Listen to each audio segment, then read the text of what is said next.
உலகெங்கும் நிறைந்திருக்கும் தமிழ் நேயர்கள் அனைவருக்கும் எமது மனமார்ந்த வணக்கம். நான் உங்கள் ஜோதிடர் அந்தியூர் சுதாகர், பாரம்பரிய முறை ஜோதிட ஆராய்ச்சியாளர்.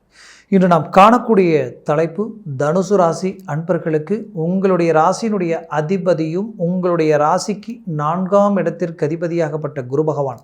ஆக உங்கள் ஸ்தானாதிபதி குருவும் ப்ளஸ் 4ஆம் வீட்டிற்கு அதிபதி குருவும், உங்களுடைய பஞ்சமாதிபதி உங்களுக்கு 12ஆம் வீட்டிற்கு அதிபதி செவ்வாயும், இந்த செவ்வாய் ப்ளஸ் குரு இணைவே மாபெரும் யோகம். அதுதான் குருமங்கள யோகம். இந்த குருமங்கள யோகம் உங்களுக்கு எங்கே இருக்குது அப்படின்னு பார்த்தீங்கன்னா ரிஷபராசியில் நிற்கக்கூடிய இந்த அமைப்பு.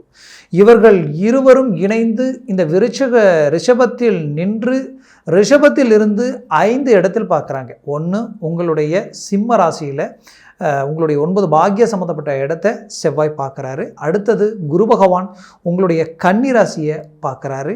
அடுத்தது செவ்வாயும் குருவும் இணைந்து உங்களுடைய விருச்சிக ராசியை 12ஆம் வீட்டை பார்க்குறாங்க.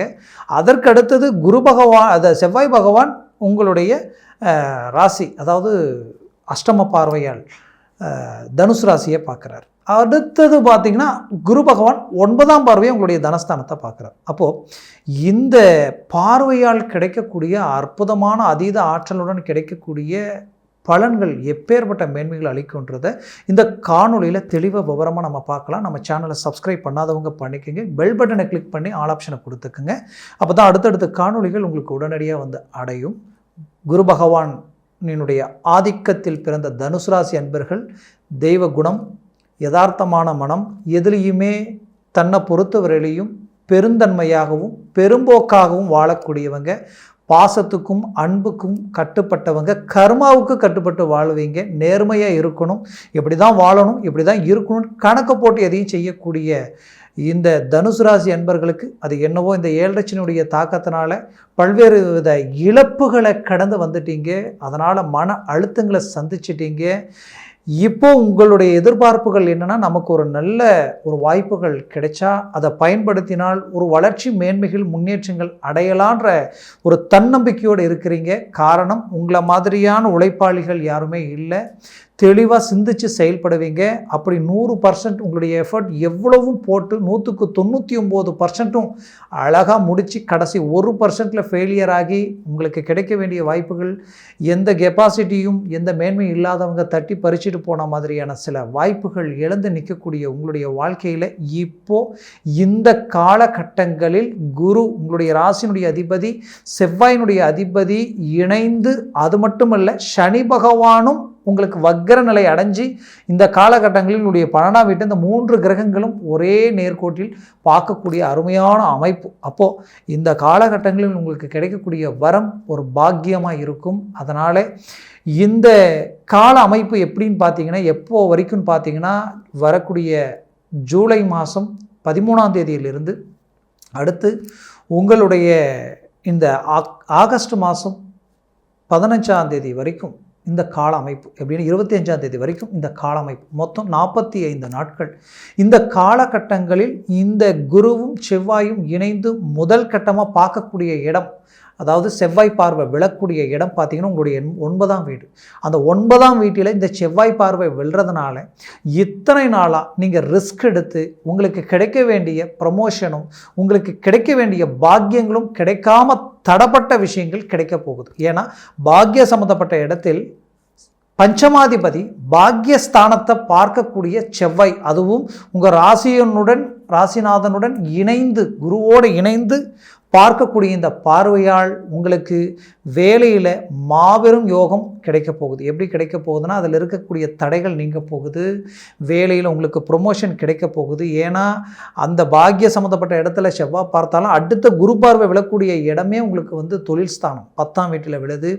அப்போது ப்ரொமோஷன் 100% கேரண்டியாக கிடைக்கக்கூடிய வாய்ப்புகள் உண்டாக போகுது. அதுலேயும் குறிப்பாக சொல்லணும்னா, உங்களுக்கு வேலையில் இருக்கக்கூடிய இடைஞ்சல்கள் நீங்கக்கூடிய ஒரு காலமாக இருக்கும். புதுசாக யோசித்து ஒரு நல்ல கிளாரிட்டியாக சில செயல்பாடுகளை செய்வீங்க. ஆராய்ச்சி சம்மந்தப்பட்ட துறையில் இருக்கிறவங்களுக்கும் மருத்துவ சார்ந்த மேன்மைகளில் இருக்கிறவங்களுக்கும் புதுசாக சில விஷயங்களை கண்டுபிடிச்சி மாபெரும் ஒரு பேர் வாங்கக்கூடிய, புகழ் வாங்கக்கூடிய அருமையான காலமாக இது இருக்கும். அதுலேயும் குறிப்பாக சொல்லணும்னா, உங்களுக்கு தந்தை உடைய ஆரோக்கிய பாதிப்புகள் நீங்கக்கூடிய ஒரு காலம்.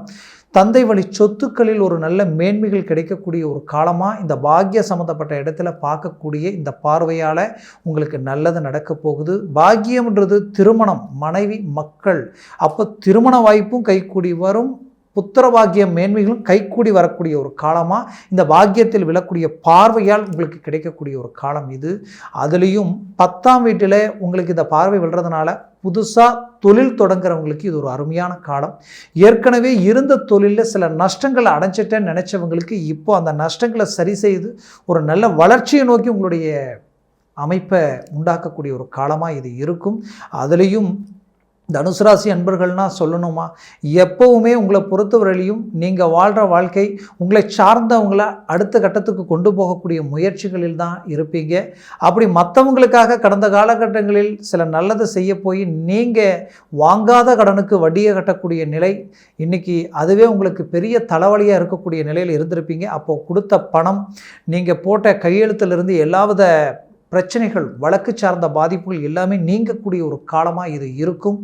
இன்னும் சிலரது வாழ்க்கையில் திடீர் திருப்பங்கள் உங்களுக்கு அமையும். குறிப்பாக சொல்லணும்னா இந்த குருவும் இந்த செவ்வாயும் இணைந்து உங்கள் 12ஆம் வீட்டை பார்க்கறதுனால, 12ஆம்ன்றது தொலைத்தொடர்பு. ரொம்ப தூரமாக போய் வேலையில் இருக்கிறவங்க, வெளிநாட்டில் வேலையில் இருக்கிறவங்களுக்கு ஒரு திடீர் மாற்றங்களும் திடீர் யோகங்களும் திடீர் அதிர்ஷ்டங்களும் கிடைக்கும். குடும்பத்தில் சுபகாரியங்கள் நடக்கக்கூடிய ஒரு காலமாக இருக்கும். குறிப்பாக என்ன கேட்டால் நீங்கள் கடந்த ஒரு மாதத்துக்கு முன்னாடியே நீங்கள் வீடு வேலையை தொடங்கக்கூடிய வாய்ப்புகள் அமைஞ்சிருக்கும். கிட்டத்தட்ட 10 நாளைக்கு முன்னாடியே நீங்கள் வீடு வேலை தொடங்கிட்டு இருப்பீங்க. தொடங்கலையேன்ற வருத்தத்தில் இருக்கிறவங்க தொடங்கிடுவீங்க. இல்லைனா சிலர் வீடு வாங்குறதுக்கு உண்டான அட்வான்ஸை கொடுத்துருப்பீங்க. இந்த அமைப்புகள் இந்த 12ஆம் வீட்டில் விழுந்ததுனால சுபகாரியங்கள் நடக்கக்கூடிய அமைப்புகள். ஏன்னா இந்த குரு யாருன்னா 4ஆம் வீட்டிற்கு அதிபதி இல்லையா, மண், மனை, பூமி சம்பந்தப்பட்ட இடத்திற்கு அதிபதி. இன்னும் சிலர் வண்டி வாங்கியிருப்பீங்க, இல்லைனா கார் வாங்கக்கூடிய வாய்ப்புகள் உண்டாகியிருக்கும். இது இந்த முயற்சிகள் உங்களுக்கு ஆட்டோமேட்டிக்காகவே நடந்திருக்கும். இது எல்லாத்தையும் தாண்டி செவ்வாய் பூமிகாரகன், அந்த பூமிக்கு சம்மந்தப்பட்டவராக இருக்கிறதுனால சிலர் பூமி கரையும் பண்ணக்கூடிய வாய்ப்புகள் உண்டாகியிருக்கும். ஆக இந்த அமைவுகள் எல்லாம் கிடைச்சா யோசிக்காம இறங்கி செய்யுங்க, கண்டிப்பாக நல்லது நடக்கும். விரயஸ்தானத்தில் இருக்கக்கூடிய இந்த பார்வையால் ஏற்கனவே வாங்கின பூமியில் பிரச்சனை இருந்தால் கூட அது சரியாகக்கூடிய ஒரு காலமாக இது இருக்கும். இன்னும் உங்களது வாழ்க்கையில் குறிப்பாக சொல்லணும்னா இந்த கட்டிட தொழிலில் இருக்கிறவங்களுக்கு ஒரு நல்ல மேன்மைகள் கிடைக்கும். என்ஜினியர், அதே நேரத்தில் ஏற்கனவே வீடு கட்டி நாங்கள் விற்கிற தொழிலில் இருக்கிறேன், இல்லை ரியல் எஸ்டேட் சார்ந்த துறையில் இருக்கிறவங்க அப்படின்னு நினைக்கிறவங்களுக்கு ஒரு நல்ல மாற்றங்களும் மாறுதல்களும் கிடைக்கும். அப்புறம் இந்த ஹோட்டல், உணவு சார்ந்த விஷயங்கள், ஏன்னா குரு பகவான் அதற்குரியவர், அதை சார்ந்த மேன்மைகளில் ஒரு நல்ல வியாபார துறையில் இருக்கிறவங்களுக்கு மேன்மைகள் கிடைக்கும். பேச்சு தொழில், அதாவது பேசி ஒரு தொழிலை செய்கிறீங்க இல்லையா, அந்த துறையில் இருக்கிறவங்களுக்கு எப்படின்னா ஒரு கல்வி சார்ந்த ஒரு டீச்சராக இருக்கிறவங்களும் சரி, மருத்துவத்துறை சார்ந்த ரீதியில் இருக்கிறவங்களும் சரி, வக்கீல் துறையில் இருக்கிறவங்களுக்கும் சரி ஒரு அருமையான மேன்மைகள் கிடைக்கும். காரணம் இந்த சனி பகவானது பார்வையும் உங்களது 12ஆம் வீட்டில் 3 கிரக பார்வை இணைந்து அந்த இடத்துல விழுது. அப்போது இந்த அமைப்புகள் எல்லாமே உங்களுக்கு ஃபஸ்ட் கிளாஸான யோகம். இதில் பஞ்சமாதிபதி செவ்வாயும் பாக்கியத்திலையும் அவருடைய பார்வை விழுது, உங்களுடைய ராசிக்கு லாபஸ்தானத்திலையும் உங்களுடைய 12ஆம் வீட்டிலையும் ப்ளஸ் உங்களுடைய ராசியும் அந்த செவ்வாய் பார்க்குறார். அப்போது புத்திர பாக்கியம் இல்லைன்னு நினைக்கிறவங்களுக்கு அந்த புத்திர பாக்கியம் கிடைக்கக்கூடிய ஒரு காலமாக இருக்கும். லாபஸ்தானத்தில் இருக்கக்கூடிய மேன்மைகளால் உங்களுக்கு மறுமணம், ஏற்கனவே திருமணமாகி டைவர்ஸ் ஆனவங்களுக்கு மறுமணத்தில் க்குண்டான வழிகள் பிறக்கும். இன்னும் நீங்கள் பெற்ற பிள்ளைகளுடைய வாழ்க்கை ரீதியில் இருக்கக்கூடிய சில குறைகள் நீங்கி, சில பாதிப்புகள் நீங்கி, திருமண ரீதியில் இருக்கக்கூடிய மாற்றங்கள் எப்படின்னா பார்த்து அழகாக திருமணம் பண்ணியிருப்பீங்க, தகுதிக்குண்டான வாழ்க்கையை அமைக்கணும்னு நினச்சி இன்றைக்கி பார்த்தா அவங்க வாழ்க்கையே கேள்விக்குறியாகக்கூடிய நிலைகள் எல்லாத்தையும் சந்திச்சிருப்பீங்க.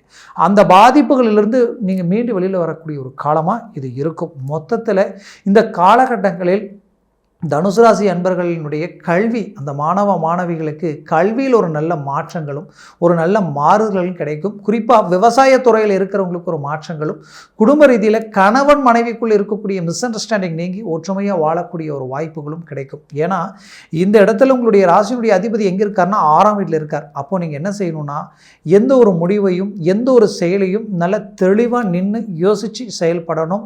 யாருக்கு உதவி செய்யணும், யாருக்கு உதவி செய்யக்கூடாது, நல்லவங்களுக்கு மக்களுக்கு உதவி செய்து எந்த இடத்துல என்ன கையெழுத்து போடணும் அப்படின்றத கொஞ்சம் நல்லா தெளிவாக பார்த்து இறங்கி செய்யுங்க. வண்டி வாகனங்களில் சற்று நிதானமாக போகிறது நல்லது. அப்போது தனுசு ராசி அன்பர்களுக்கு இது ஒரு அருமையான ஒரு கால அமைப்பாக இருக்கும். அதனால் முயற்சிகளை பலப்படுத்தி 100% வெற்றிகள் அடையக்கூடிய ஒரு காலமாக இது உங்களுக்கு அமையும். மேற்கொண்டு உங்களது வாழ்க்கையில் வரக்கூடிய காலகட்டங்களில் இந்த திசா புத்திகளும் சர்வாஷ்ட வர்க்க பரவலும் உங்களுக்கு பலமாக இருந்ததுன்னா இந்த காலம் உங்களுக்கு கிடைச்ச ஒரு வரமாக இருக்கும். அதனால் உங்களுடைய ஜனன ஜாதகத்தை பார்த்து எந்த ஒரு முடிவு எடுக்கிறது ரொம்ப நல்லது. அப்படி பார்த்து நீங்கள் ஒரு முடிவு எடுத்தீங்கன்னா அது உங்களுக்கு 100% வெற்றி அளிக்கும். ஏன்னா இந்த கோச்சார ரீதியில் மட்டுமே நான் சொல்லக்கூடிய பலன்கள் எல்லாமே உங்கள் ஜனன ஜாதகத்தில் இந்த திசாநாதன் உங்களுக்கு யோகக்காரகனாக இருக்கணும். அது எல்லாமே உங்களுக்கு கைக்கூடி வரணும். அப்படி உங்களுடைய ஜனன ஜாதகத்தை பார்த்து ஒரு முடிவு எடுக்கணும்னு பார்க்கணும்னு நினச்சிங்கன்னா உங்களுடைய இந்த கான்டாக்ட் நம்பருக்கு கால் பண்ணி முன்பதிவு செய்து வாட்ஸ்அப் மூலமாக உங்கள் ஜனன ஜாதகத்தை அனுப்பி எந்த ஒரு வேலைப்பாடுகளையும் செய்தீங்கன்னா மாபெரும் திருப்பங்களும் மாற்றங்களும் உங்களுக்கு உண்டாகும். ஏன்னா தனுசு ராசி அன்பர்கள் யதார்த்தமான சிந்தனைகளோட பாசத்துக்கு கட்டுப்பட்டு உங்களுடைய குடும்பத்திற்கு தேவைகளை பூர்த்தி செய்யணுன்ற எதிர்பார்ப்போடு வந்துக்கிட்டு இருந்தீங்க. ஆனால் கடந்த குறிப்பிட்ட காலகட்டங்களில் வரவு செலவு விஷயங்கள், அதுவும் பிள்ளைங்களுடைய கல்வி சார்ந்த விஷயங்களுக்காக சில சிரமங்களுக்கு ஆளானீங்க. அந்த சிரமங்களில் பல்வேறு விதமான அனுபவங்களை சந்திச்சிங்க. காரணம் என்னென்னா நம்மளை சுற்றி யார் நல்லவங்க யார் கெட்டவங்கன்ற எல்லா விவரங்களையும் இப்போ தான் உங்களால் புரிஞ்சிக்க முடிஞ்சது. அப்பேற்பட்ட நிலையில் இருக்கக்கூடிய உங்களுக்கு வைராகியத்தோடு நீங்கள் எடுக்கக்கூடிய ஒவ்வொரு முடிவும் வெற்றி அளிக்கக்கூடிய ஒரு காலமாக இது இருக்கும். அதனால் கால நேரங்களை வீணாக்காமல் வாய்ப்புகளை பயன்படுத்தி நல்ல ஒரு மாபெரும் மாற்றங்களை உண்டாக்கி ஒரு வளர்ச்சி அடையிறதுக்கு உண்டான வழிகளை தேடுங்க. 100% வெற்றிகள் அடைய போகிறீங்க. உங்களது வாழ்க்கை வளமாக அமைந்திட எமது மனமார்ந்த வாழ்த்துக்கள். நன்றி, வணக்கம். மீண்டும் சந்திக்கலாம்.